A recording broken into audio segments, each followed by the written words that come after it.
இலக்கிய தரம் உங்களுக்காக முன்னிலை வைத்து இருக்கக்கூடிய தோழர் ரங்கன், தோழர் கோதைமாறன், ஜெயபாலன் நண்பர் எல்லாருக்கும், அதே மாதிரி கண்ணன் புலமி, அடுத்தது நம்முடைய அன்பு தம்பி முனைவர் கீதேந்திரன், இந்த நூலாசிரியர், பேச்சுக்களையும் அதில் வெற்றி பெறும் உத்திகளும் என்கின்ற இந்த நூலினுடைய ஆசிரியர் தமிழ்ச்செம்மன் பாமணி அவர்களே, உங்கள் எல்லாருக்கும் என்னுடைய அன்பு கலந்த வணக்கத்தை தெரிவித்துக் கொள்கிறேன். எனக்கு பிராயசித்தமாக தான் இன்னைக்கு நான் பேசுகிறேன். என்ற அந்த நூல் வெளியீட்டு விழாவுக்கு நான் வர்றேன்னு சொன்னீங்கன்னா வர முடியலை. அப்போ நான் சக்திகிட்ட சொன்னேன், இந்த நூலை பற்றி நான் தான் பேசுவேன் அப்படின்னு சொல்லியிருந்தேன். நூலை படிக்கும்போது ரொம்ப ரொம்ப சுவாரஸ்யமான ஒரு நூல். பேச்சுக்கலையை பற்றி எழுதுவது என்பது, அது 2-3 பேர் எழுதியிருக்காங்க. நம்முடைய குமரி அன்பன் எழுதியிருக்காரு, ஆமாம், எல்லாரும் எழுதியிருக்காங்க. அந்த நூலில் அந்த அவற்றில் இருந்தெல்லாம் இது நம்மளோட உறவாடுகிறது. ஏனென்றால் அதாவது ரொம்ப கண்டிப்பாக சில விஷயங்களை சொல்கிறார், அதையும் ரொம்ப அழகாக செல்லமாக தட்டி சொல்கிறது மாதிரி ஒரு உணர்வு. இன்னைக்கு நான் இந்த நூலை படித்ததுனால 2 விஷயம் நான் மாற்றிக்கிட்டேன். ஏனென்றால் பேசுவது என்றால், அந்த மேடை பேசுவது என்றால் வேட்டி கட்டிட்டு வரணும் சொல்கிறார். ஆமாம். 2வது, சின்ன தாளில் எழுதிட்டு வரக்கூடாது. நான் இந்த ஆய்வாளங்கிறதுனால எங்களுக்கு குறிப்பெடுக்கிறதுக்கு ஒரு அட்டை தான், அதில் தான் குறிப்பெடுப்போம். குறிப்பெடுத்து கொண்டு அது சேர்த்து வச்சுருப்போம். அதுவே நான் பேசுகிறதுக்கு வசதியாக இருக்கும். என்னென்னா அப்படி தூக்கி அப்படி வச்சு அடியில் ஒவ்வொரு இதாக கொண்டு போகிறதுக்கு வசதியாக இருக்கும். அதையும் மாற்றிக்கிட்டேன். அதனால் தாழில் கொள்ள முடியும். ஆமாம். ஆனால் நல்ல, உண்மையிலேயே ரொம்ப ஒரு நல்ல நூலை படித்த ஒரு திருப்தி ஏற்படுகிறது. இந்த பேச்சுக்கலையின் அந்த அவசியம் அப்படிங்கிறது அதில் சில விஷயங்கள் அப்படி பேசிட்டே வர்றாரு. யாரெல்லாம் தனக்கு அதாவது தன்னை மாற்றியவர்கள், அல்லது தனக்கு பிடித்தமானவர்கள், அல்லது இன்ஸ்பயர் பண்ணவங்க அப்படின்னு சொல்லி பாதிப்பை ஏற்படுத்தியவர்கள் அப்படின்னு அது கொடுக்குறாரு. அதில் நம்முடைய தமிழ்கடல் நெல்லைக்கண்ணன் அவர்கள் சொன்ன ஒரு முக்கியமான வார்த்தை, முக்கியமான ஒரு சொற்றொடர், உன் பேச்சை எதிரிகளும் கேட்டு ரசிக்கும்படி இருக்க வேண்டும். அது முக்கியம், அது ரொம்ப முக்கியம். அதாவது நம்முடைய நாடாளுமன்றத்தில் அண்ணா அவர்கள் பேசுகின்ற போது நேரு அப்படியே அமர்ந்து, நேருவை தான் அவர் விமர்சனம் பண்ணுறாரு. இருந்தாலும் அந்த மொழி, அந்த ஆங்கில மொழி, அதை ரொம்ப கன்னத்தில் கை வச்சுட்டு அப்படியே ரசித்து கேட்டுக்கிட்டு இருப்பார் அப்படின்னு சொல்லுவாங்க. அதுதான் முக்கியம்.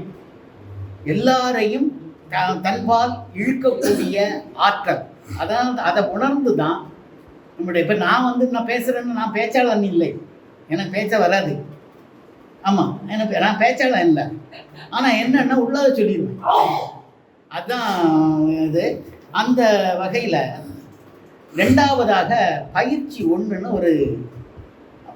பயிற்சி 1ன்னு போட்டுட்டு அப்படின்னு இருக்காது, அது 1 நம்பர் போட்டிருக்காரு. அப்படின்னு பார்த்தா உண்மையிலேயே ஒரு 5 விஷயத்தை சொல்கிறார். பயிற்சி 1 நோக்கம், பேசுவது நோக்கம். அடுத்தது உள்ளடக்கம், கண்டென்ட் என்று சொல்லுவார்கள். அவையில் உள்ளோர் யார் இருக்கிறாங்க அப்படிங்கிறது ரொம்ப முக்கியமானது. யாருக்காக நான் பேச போறேன். அடுத்தது நேரம். நான் முதல்ல எவ்வளவு நேரம் பேசுறதுன்னு நான் கேட்டதுக்கு காரணம் அதுதான். நேரம் ரொம்ப முக்கியம். சரட்டு மேனிக்கு நான் படித்த விஷயங்கள் எல்லாத்தையும் வந்து ஒரே இடத்துல வந்து கொட்டணும் அப்படின்னு நான் நினைக்கிறது. அதான் அது எந்த இடத்துல எது செல்லுபடி ஆகுங்கிறது ரொம்ப முக்கியமானது. அடுத்தது வெளிப்படுத்துவதற்கான சூழல். அதுதான் இந்த 5 விஷயத்தை அந்த புக்கு முழுக்க அதுதான். திருவள்ளுவர் பேரவையில் நான் பேசி முடித்தேன். இப்படிங்கிறீங்கள, பேசி முடித்தேன். ஐயா பக்கத்தில் உட்கார்ந்தேன். இப்படி பார்த்தாங்க. பேச்சு நல்லா இருந்தது அது சொன்னார். ஆனால் ஆனால் இந்த இடத்தில் நீங்கள் பேசினது இந்த இடத்துக்கான பேச்சு அல்ல அப்படிங்கிறத சொன்னார். எனக்கு அது நான் அதை தவறாக எடுக்கலை, உண்மைதான். ஏன்னா அங்கு வந்திருக்கக்கூடியவர்கள் எல்லாருடைய முகத்தையும் நான் பார்த்து பேச வேண்டும். நான் பேசுகிற விஷயம் எத்தனை பேருக்கு புரிஞ்சிருக்கும்? திருவள்ளுவரை பற்றியெல்லாம் பேசினேன், அதனுடைய உரையை பற்றி பேசினேன். திருவள்ளுவரை தெரியும் எல்லாருக்கும். அவர் இந்த உரைகளுடைய அரசியல் அதை பேசுகிறேன்னா எத்தனை பேருக்கு புரிஞ்சிருக்கும்?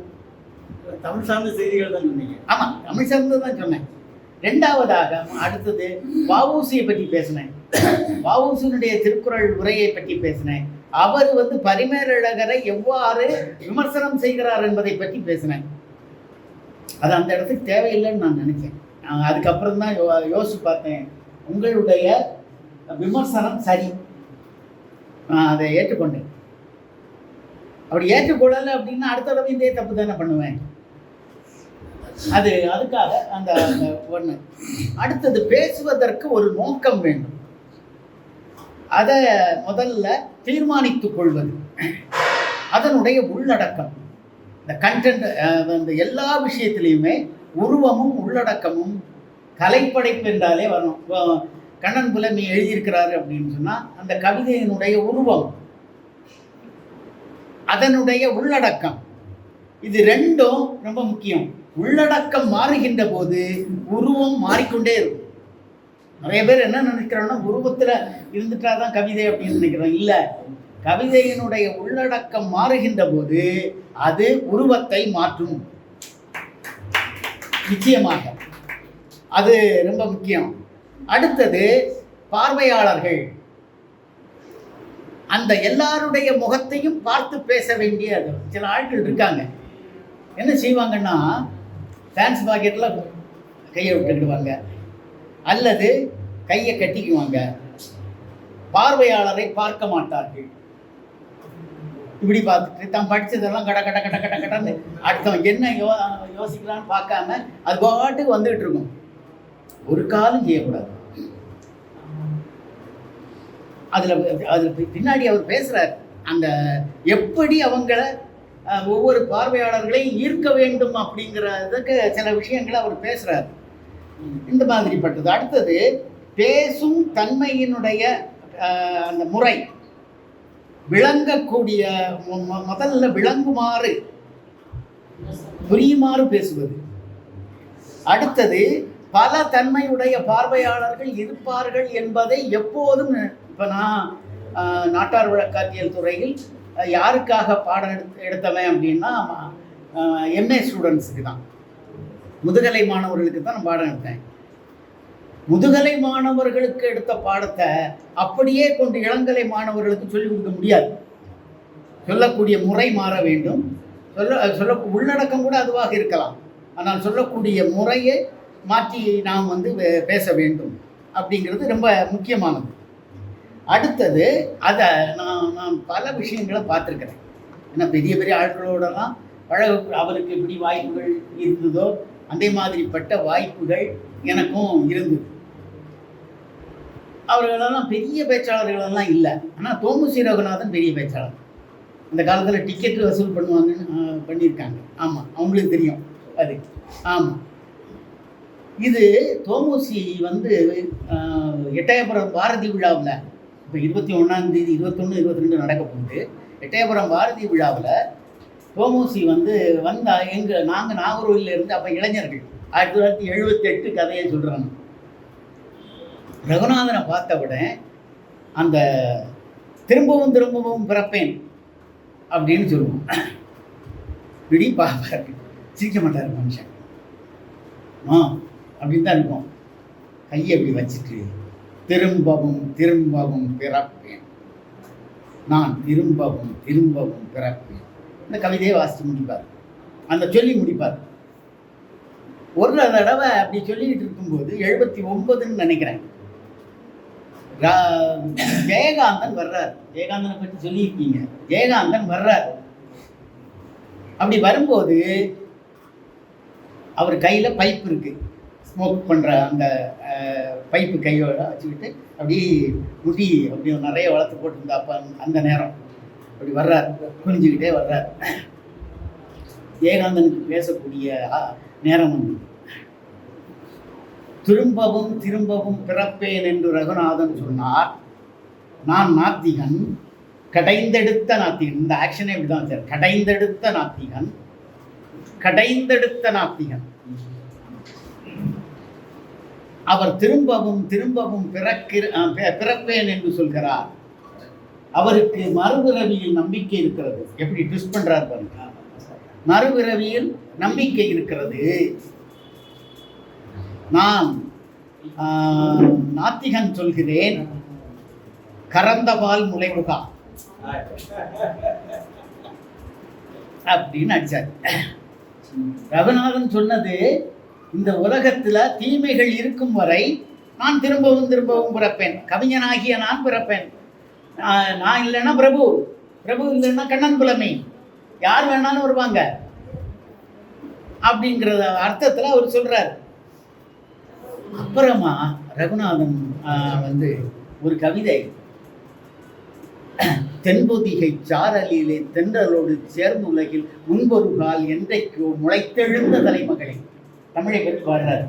உலகத்தமிழ் மாநாட்டு மதுரையில் நடைபெற்ற உலகத்தமிழ் மாநாட்டில் வந்து தாமரையில் ஒரு சிறப்புகள் போட்டாங்க. அதில் எழுதியிருக்கார், தென்பொதிகை சாரலிலே சேர்ந்துலகில் முன்பொரு கால் என்றைக்கோ முளைத்தெழுந்த தலைமகளே, அன்னை அருந்தமிழே, அளப்பரிய பெருநிதியே அப்படின்னு அந்த கவிதை போகும்.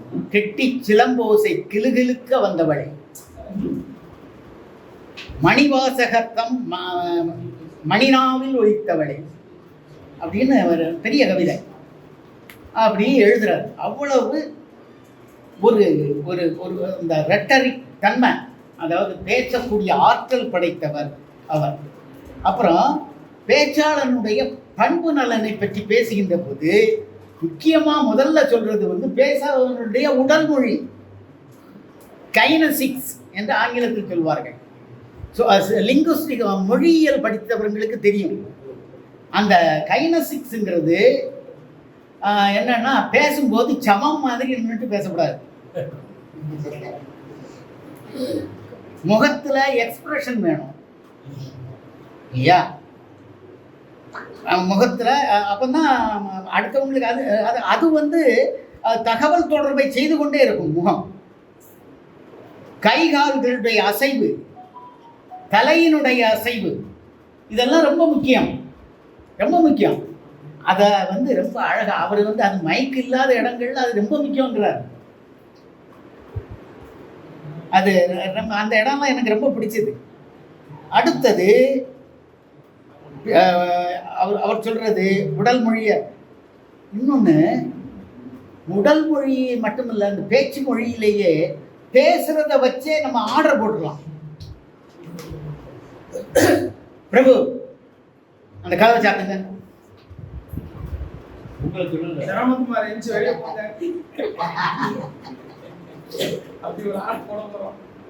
சரமலிங்கம் அந்த கதவை சாத்துங்க. ஒரே வார்த்தையை தான் சொல்லியிருக்கேன், ஒரே வார்த்தையை தான் சொல்லியிருக்கேன்.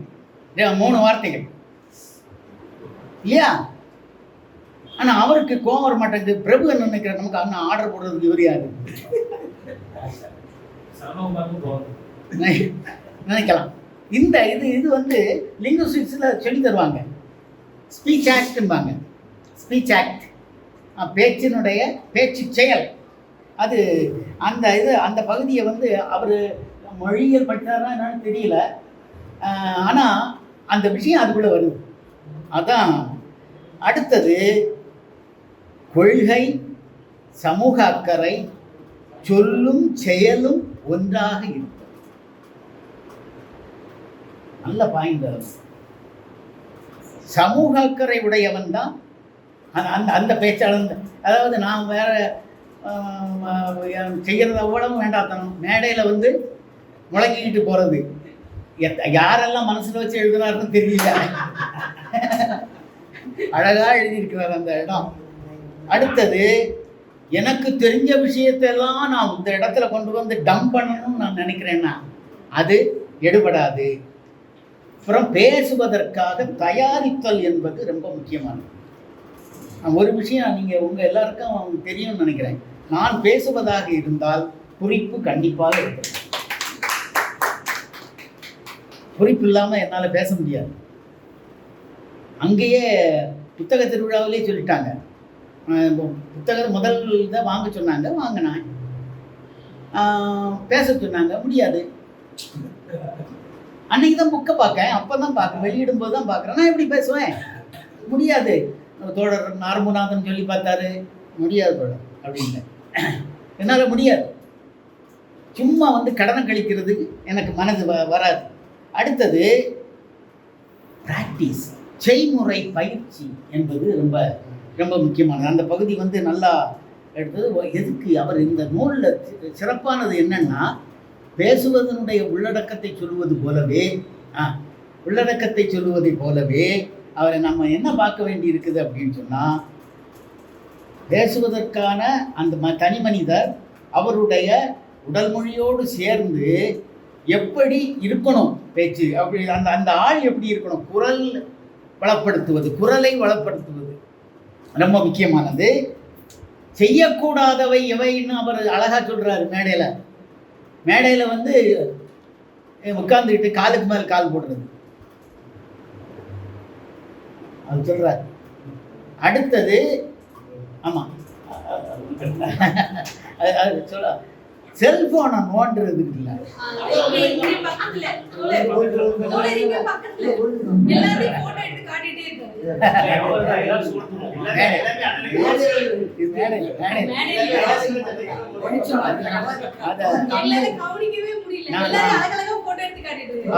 அது மட்டும் இல்ல, அது என்ன செய்வாங்க, மேடையில் உட்கார்ந்துட்டு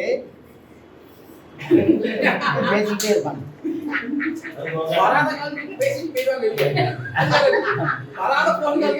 இந்த விஷயத்தை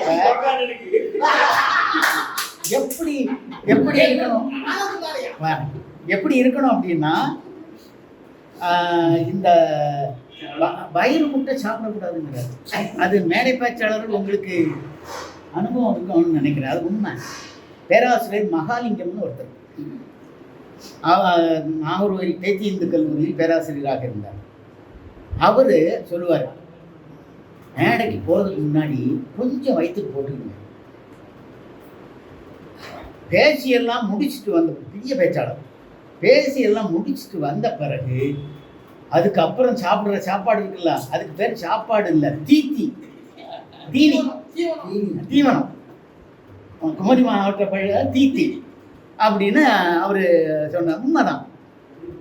ஃபுல்லாக சாப்பிட்டுட்டு நின்று பேசி பாருங்க, வராது, பேச்சு வராது. அது ரொம்ப அதெல்லாத்தையும் சொல்றது. அதே மாதிரி அந்த எக்ஸ்பிரஷன் இருக்குல்ல, இப்போ கவிதையை சொல்லுவதாக இருந்தால் ஒரு இடத்துல அது பேசுகிறார். கவிதையை சொல்லுவதாக இருந்தால் எப்படி சொல்லணும்? ஏற்ற இறக்கத்தோடு, பேச்சில் கூட ஏற்ற இறக்கத்தோடு ரொம்ப அற்புதமாக சொல்லணும். நான் ஒரு இடத்துல கவிதை கேட்டேன். இது வந்து 79 ஆண்டு அல்லது 80வது ஆண்டாக இருக்கும். திருப்பூரில் தமிழ்நாடு கலை இலக்கிய பெருமன்றத்தினுடைய மாநாடு, மாநில மாநாடு. அதில் சுந்தர பாரதி அப்படின்னு ஒரு கவிஞர் வந்து கவிதை வாசித்தார். அந்த கவிதை மரகதம் பதித்த மணிமுடி சூடி மாநிலம் காக்கும் மன்னர்கள் நாங்கள். எல்லாரும் நாட்டு மன்னர் தானே. மரகதம் பதித்த தலைப்பு வந்து ஏறுழவன்.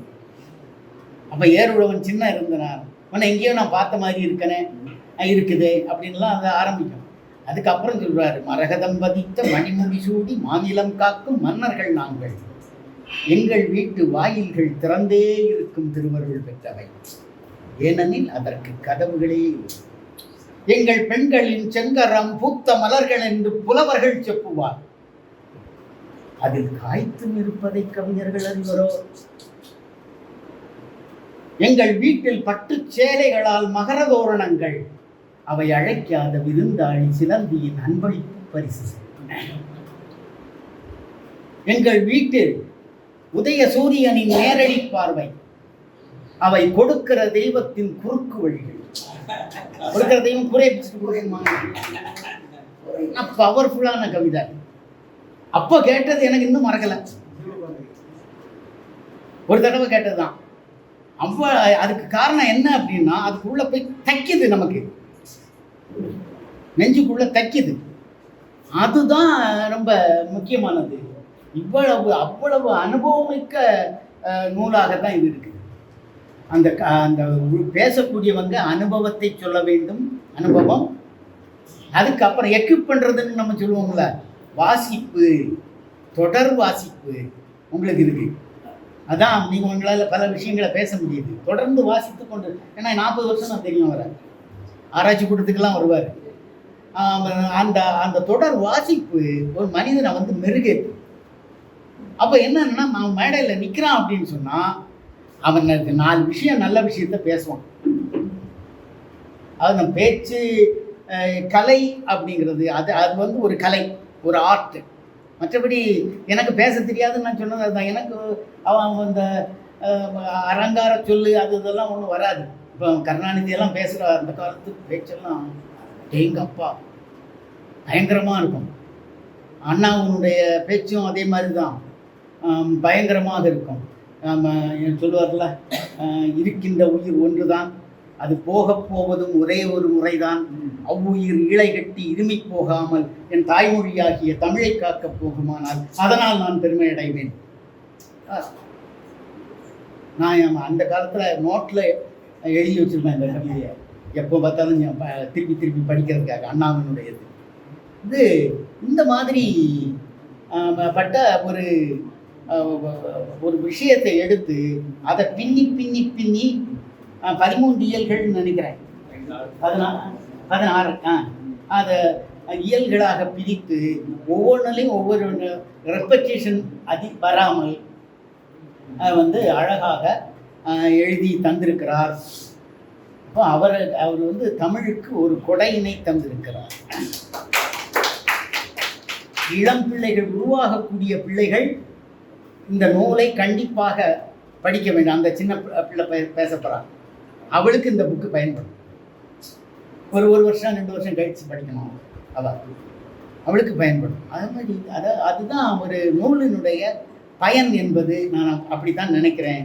அதிலே ரொம்ப சிறப்பாக நீங்கள் செய்திருக்கீங்க. உங்களுக்கு நெஞ்சார்ந்த வாழ்த்துக்களை சொல்லி, உங்களுக்கு நல்ல மொழி வளம் இருக்கிறது. மேலும் உங்களிடமிருந்து நூல்களை எதிர்பார்க்கிறோம். நன்றி.